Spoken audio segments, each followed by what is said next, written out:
ও বাবা, অঙ্ক কি কঠিন? কে বলেছে তোমাদের অঙ্ক কঠিন? অঙ্কের মাধ্যম দিয়ে আমরা আমাদের সাকসেসটাকে অ্যাচিভ করতে পারবো। আজ এই অঙ্কের মাধ্যমে কিছু শর্ট ট্রিক শিখে আমরা পৌঁছে যেতে পারবো আমাদের সেই সাকসেস পয়েন্টে, যেটা আমাদের জন্য মোর ইম্পর্টেন্ট ভিডিও। সেটা হচ্ছে অগ্নিবীর, ক্লার্কশিপ, ডব্লিউবিপি এবং কেপি। চলো শুরু করা যাক। আজকে তোমাদের জন্য পড়াবো আমি টাইম অ্যান্ড ডিস্টেন্স। আমি তার মধ্যে গৌরাঙ্গ, জিওমেট্রি ফেস কন্টেন্টের তরফ থেকে সব বন্ধুদের স্বাগতম, সবাইকে ওয়েলকাম।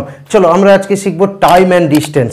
টাইম অ্যান্ড ডিস্টেন্স অঙ্ক শিখতে গেলে দুটো শব্দের সম্পর্কে আমাকে জানতে হচ্ছে। টাইম অ্যান্ড ডিস্টেন্স, টাইম কথার অর্থ হলো সময় এবং ডিস্টেন্স কথার অর্থ হলো দূরত্ব। চলো আমি এখান থেকে কলকাতা যাব, অর্থাৎ এখান থেকে দিল্লি যাব। আমি এখান থেকে যদি আমি কলকাতা যাই বা দিল্লি যাই, আমার কিছুটা ডিস্টেন্স, সাপোজ আমি ধরলাম 200 কিলোমিটার রাস্তা অথবা 250 কিলোমিটার অথবা 300 কিলোমিটার রাস্তা, কিছুটা সময় ব্যবধান। তো সেই সময় কমবে কখন? যদি আমি স্পিডে গাড়ি চালাই। আবার সময় বেড়ে যাবে কখন? যদি আমি সাইকেল করে যাই বা হেঁটে হেঁটে যাই। তাহলে দেখো একটা জিনিস ডিপেন্ড করছে, কি না, টাইমের উপর ডিপেন্ড করছে ভেলোসিটি বা স্পিড। স্পিড কথার অর্থ হলো বেগ। তাহলে আমরা বেগ সমান কি জানবো? বেগ সমান জানবো distance divided by time. Distance যদি এখান থেকে কলকাতা পর্যন্ত দূরত্ব হয়, টাইম যদি আমি বেশি লাগাই তাহলে গতিবেগ আস্তে আস্তে যাব, টাইম অনেক বেশিতে পৌঁছাবো, অনেক দেরি হবে। এবং যদি আমি টাইম ক্লোজ করতে যাই, কমে করতে যাই, তাহলে স্পিড আমাকে বাড়াতে হবে, স্পিড আরও বাড়াতে হবে। তাহলে আমরা কি পেলাম? Speed equal to distance by সময়, আর টাইম ইকুয়াল টু কী পাবো? সেম। কারণ স্পিড আর টাইম একে অপরের বিপরীত সম্পর্কযুক্ত, অর্থাৎ ব্যস্ত সম্পর্কযুক্ত। ডিস্টেন্স বাই স্পিড, ডিস্টেন্স মানে দূরত্ব, আর স্পিড কথার অর্থ হলো বেগ, আর টাইম মানে সময়। একইভাবে আমরা যদি দূরত্ব বের করতে চাই, তাহলে দূরত্ব যদি বের করতে চাই আমাদের কি আসতে হবে সূত্র? না, ডিস্টেন্স ইন্টু টাইম, ডিস্টেন্স মানে দূরত্ব, স্পিড ইন্টু টাইম। এই কটা জিনিস জানলেই টাইম অ্যান্ড ডিস্টেন্সের যত রকম ম্যাথ আসবে ডব্লিউবিপি, কেপি, অগ্নিবীর এবং ক্লার্কশিপের জন্য, তোমাদের সব আমার এই ভিডিও থেকে পাবে, আমি তোমাদের কথা দিচ্ছি। তো চলো সবাইকে ওয়েলকাম, শুরু করা যাক। প্রথমে যদি তোমাদের এইরকম একটা ম্যাথ দিতে পারে যে গতিবেগ থাকে, তো গতিবেগ তোমাকে দিল কিলোমিটার পার আওয়ার। কিসে দিল? Kilometre per hour. মানে কি? কিলোমিটার পার আওয়ার কথা অর্থ কিমি পার ঘন্টা। সেখান থেকে তাড়াতাড়ির উপরে মিটার পার সেকেন্ড, অর্থাৎ মিটার পার সেকেন্ড এককে কি করে নিয়ে যাব? তো তোমরা জেনে রাখো, আজ থেকে কিলোমিটার থেকে মিটার পার সেকেন্ডে আসতে হলে তোমাকে গুণ করতে হবে 5/18। একদম শর্ট ট্রিক। আমি প্রথম ভিডিও শুরুতে বলেছি তোমাদের জন্য এমন শর্ট ট্রিক নিয়ে আসবো যেটা আমরা কখনো ভাবতে পারিনি। আর এই অঙ্কের মাধ্যমে আমরা আমাদের চাকরিটাকে সিওর করব, 5/18 করব। এবং যদি কোনো মিটার পার সেকেন্ড থেকে কোনো অঙ্ক কিলোমিটার পার আওয়ারে আসতে হয়, তাহলে আমরা কি করব? 18/5 দিয়ে মাল্টিপ্লাই করব। এইটা শুধু জেনে রেখো, তারপরে আসি প্রথম অঙ্কে। তোমরা দেখো নেক্সট ম্যাথটা দেখো, তোমরা স্ক্রিনে দেখতে পাচ্ছ। আমি এক্ষুনি বলেছিলাম, ঠিক অব্যবহিত পূর্বে, অর্থাৎ কিছুক্ষণ আগে আমি বললাম এরকম একটা ম্যাথ তোমাদের জন্য প্রস্তুত হয়ে থাকলো। দেখো কি বলেছে, না কোনো একটি বস্তু বা কোনো একটি ব্যক্তির গতিবেগ বলেছে 18 কিলোমিটার পার আওয়ার। তো মিটার পার সেকেন্ডে কত হবে? কি বলেছে? 18 কিলোমিটার পার আওয়ার, অর্থাৎ কিমি পার ঘন্টা। কিমি পার ঘন্টায় দিয়েছে, একে আমরা কিসে আনবো? মিটার পার সেকেন্ডে। এক্স্যাক্টলি বলো, আমি কিছুক্ষণ আগে বলেছি কিলোমিটার পার আওয়ার থেকে যদি আমি মিটার পার সেকেন্ডে আনি, তাহলে 5/18 দিয়ে মাল্টিপ্লাই করতে হবে। That's enough. এইটুকু শিখলেই হবে। 18 কেটে দাও, 5 metre per second, that is answer.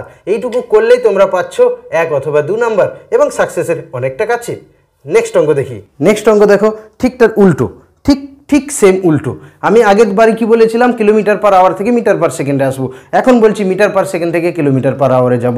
কি বলেছে? গতিবেগ কত দিয়েছে? 10 মিটার পার সেকেন্ড। এখান থেকে আমি কিসে আসবো?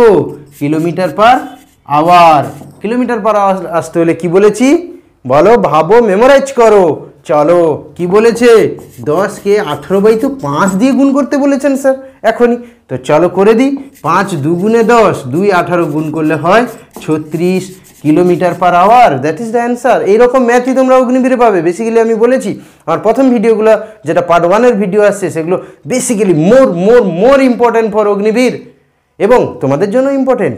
বাকি লেভেল 2 যেটা পার্ট 2 যেটা নিয়ে আসবো, সেটা বাকি পরীক্ষার্থীদের জন্য বেশি ইম্পর্টেন্ট, কিন্তু এটা তোমাকে বেসিকটা শিখতেই হবে। চলো নেক্সট অঙ্ক দেখো। নেক্সট ম্যাথ তো আরও ইম্পর্টেন্ট এবং ভেরি ভেরি ইম্পর্টেন্ট ম্যাথ তোমাদের জন্য। চলো কি বলেছে, একজন মানুষ বা এক ব্যক্তি সে চলছে, কোথায় যাচ্ছে, কারে করে যাচ্ছে, কত kilometre per hour, 60 kilometre per আওয়ারে যাচ্ছে। সে যখন ফিরছে, যাচ্ছে কারে অর্থাৎ গাড়িতে, সে যখন ফিরছে কিসে, স্কুটারে, কত কিলোমিটার পার আওয়ার বেগে ফিরছে, সে ফিরে আসছে 50 কিলোমিটার পার আওয়ার বেগে।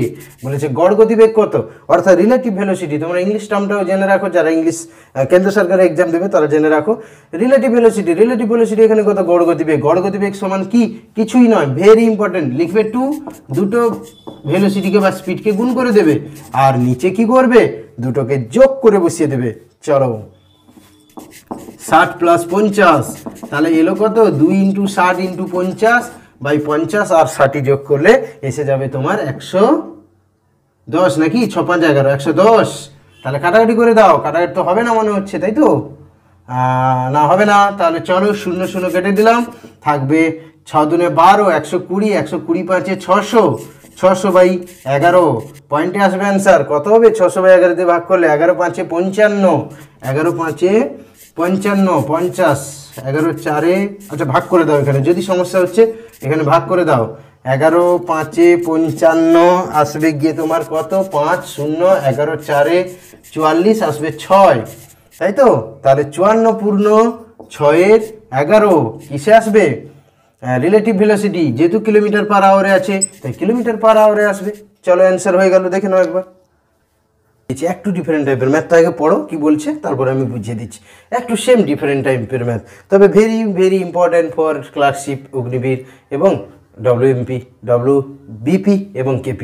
কি বলেছে, একটা লোক ঘর থেকে যখন অফিস যাচ্ছে, সে যাচ্ছে কত কিলোমিটার পার আওয়ার বেগে, 30 কিলোমিটার পার আওয়ার বেগে। সে কি করছে, 10 মিনিট লেটে পৌঁছাচ্ছে। আবার যখন সে ফিরে আসছে না, সে যদি 40 কিলোমিটার পার আওয়ার বেগে যায়, তাহলে সে কিন্তু 5 মিনিট আগে পৌঁছে যাচ্ছে। তাহলে ভাবো যে 30 কিলোমিটার পার আওয়ার বেগে হলে 10 মিনিট লেট হচ্ছে, আবার 40 কিলোমিটার পার আওয়ার বেগে 5 মিনিট সে আগে পৌঁছে যাচ্ছে। তাহলে ঘর আর অফিসের মধ্যে দূরত্ব কত। তাহলে কি করে করবো, অঙ্ক কি কঠিন? প্রথমে বলেছি অঙ্ক একদমই কঠিন নয়, অঙ্ক তুমিও পারবে। চলো কি করতে হবে আমাকে, কিছুই নয়, ওই ভেলোসিটির ব্যাপার, এদিক ওদিক করে দিলে অঙ্ক হয়ে যাবে। চলো কি বলেছে, 40 এবং 30-এর গুণ করবে এবং দুটোকে ডিফারেন্স বের করবে।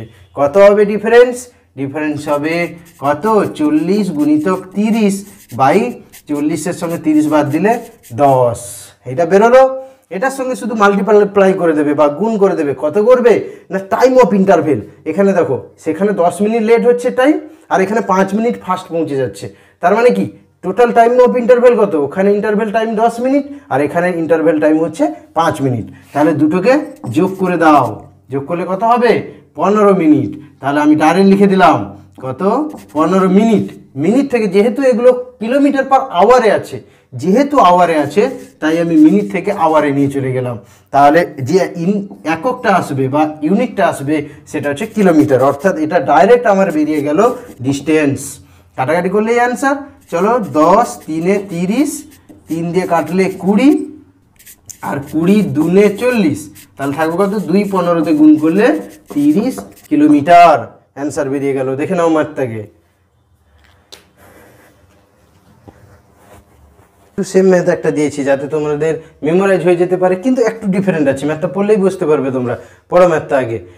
ম্যাথটা পড়ে কি দেখছো, ম্যাথ পড়ে এটাই দেখতে পাচ্ছ যে এক ব্যক্তি 5 কিলোমিটার পার আওয়ার বেগে যাচ্ছে, দিলে কি হচ্ছে, তার 5 মিনিট লেট হয়ে যাচ্ছে।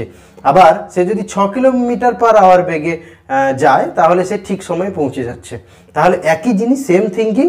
তো চলো ম্যাথটা করি আমরা। তাহলে দুটো স্পিড আছে, একটা হচ্ছে 5 আর 6, মাল্টিপ্লাই করলাম, আর 5 আর 6-এর কী করবো, ডিফারেন্স করব, অর্থাৎ 6 - 5।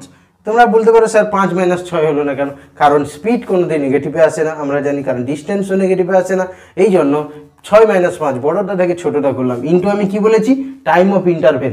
এখানে ইন্টারভেল টাইম কি, যখন 5 কিলোমিটার বেগে গেল, কিমি পার আওয়ার বেগে গেল, তখন সে 5 মিনিট ইন্টারভেলে পৌঁছালো, মানে লেট পৌঁছালো। আবার যখন সে 6 কিলোমিটার করে দিল, তখন কিন্তু সে ঠিক সময়ে পৌঁছে গেল। তাহলে এখানে যখন ঠিক সময় পৌঁছাচ্ছে, তার টাইম অফ ইন্টারভেল কত, 0, আর আগের টাইম অফ ইন্টারভেল হচ্ছে 5।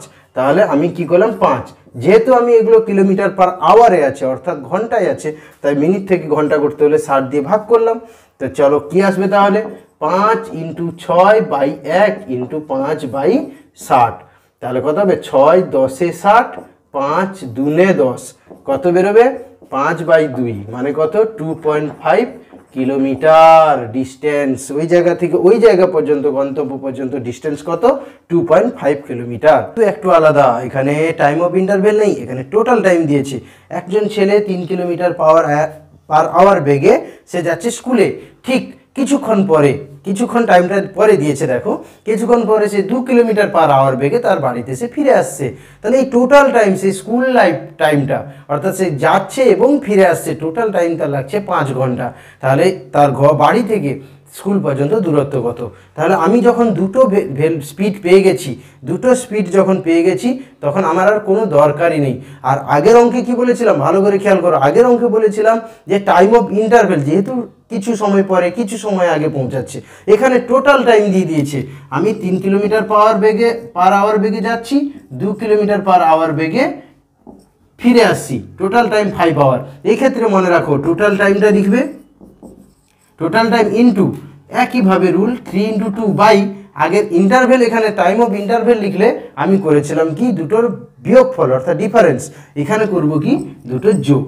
তাহলে আমার কি এলো 3 ইন্টু 2 বাই 3 আর 2 যোগ করলে কত 5 into total time of interval, এখানে ইন্টারভেল নয় টোটাল টাইম দিয়ে দিয়েছে, তাই এখানে যোগ করলাম, টোটাল টাইম দিয়েছে 5 ঘন্টা। তাহলে কেটে দাও, 5 5 কেটে গেল, থাকলো কত 3 গুণিতক 2, 3 দুনে কত 6 কিমি। একটু ডিফারেন্ট ম্যাথ কিন্তু ভেরি ইম্পর্টেন্ট ফর কেপিডব্লিউবিপি এবং ক্লার্কশিপ। অগ্নিবীর তো আছেই, দেখে নাও ম্যাথটাকে, ম্যাথ দিয়েছি একটু ডিফারেন্ট। চলো আমি এই ম্যাথটা করে দিয়ে একটা সুন্দর একটি কথা বলবো। ম্যাথটা কি দিয়েছে যে একজন ব্যক্তি, ধরলাম একজন ব্যক্তি দিচ্ছে কোথা থেকে, দিল্লি থেকে যাচ্ছে রোহতক পর্যন্ত। আবার একজন বি বলে ব্যক্তি, সে রোহতক থেকে আসছে দিল্লি, তাই তো, দিল্লি। ওকে, চলো এর সময় লাগছে কত 36 আওয়ার অর্থাৎ 36 ঘন্টা, এর সময় লাগছে কত 25 ঘন্টা। তাহলে দুজনের স্পিডের অনুপাত চাইছে অর্থাৎ গতিবেগের অনুপাত চাইছে। ভেরি সিম্পল, অঙ্কটা পড়তে যতটা তোমরা সময় নিচ্ছ তার থেকে কম সময় ম্যাথটা তুমি করতে পারবে। চলো কিভাবে না, দেখো এর স্পিড ইজ টু বি এর স্পিড, কি তোমাকে কি করতে হবে, এর স্পিড ইজ টু বি এর স্পিড তোমাকে করতে হবে কিছুই নয়। এর যখন স্পিড বলবে সেকেন্ড লোকের স্পিডের রুট করবে, ইজ টু যখন বির স্পিড বলবে তখন ফার্স্ট লোকের স্পিডের আওয়ারের রুট করবে। তাহলে প্রথম জন বি মানে দ্বিতীয় জন, তাহলে এর স্পিড মানে কত 25, তাহলে রুট 25 ইজ টু রুট কত 36। ক্লিয়ার হলো কিনা দেখো, আমি বলেছি যে প্রথম ব্যক্তির স্পিড দ্বিতীয়টার সঙ্গে ম্যাচ করবে এবং দ্বিতীয় ব্যক্তির স্পিড বির স্পিড প্রথম ব্যক্তিটার সঙ্গে ম্যাচ করবে। তাহলে প্রথমটার কাছে আমি 25 লিখেছি, রুট এ করেছি, আর রুট বির জায়গায় রুট মানে 25 করেছি, আর রুটের জায়গায় 36 করেছি। তাহলে রুট 25 মানে কত, রুট 25 মানে 5 ইজ টু রুট 36 মানে কত 5 ইজ টু 6। গতিবেগের অনুপাত পেয়ে গেলে তোমরা, ভেরি ইজি, ভেরি সিম্পল। আমি যে এই ম্যাথটা করিয়ে দিচ্ছি মানে এই ম্যাথটা পরীক্ষা আসবে এরকম নয়, যে এই টাইপের যত ম্যাথ আসবে তোমরা যেন এর করেসপন্ডিং ম্যাথগুলোকে পারো। তাই আজকের ভিডিওর শেষ অঙ্ক এটা ছিল। তো পরের কোনো ভিডিওতে আবার দেখা হচ্ছে, আবার আমি টাইম ডিস্টেন্সের অন্য কিছু অঙ্ক নিয়ে নেক্সট ভিডিওতে আসছি।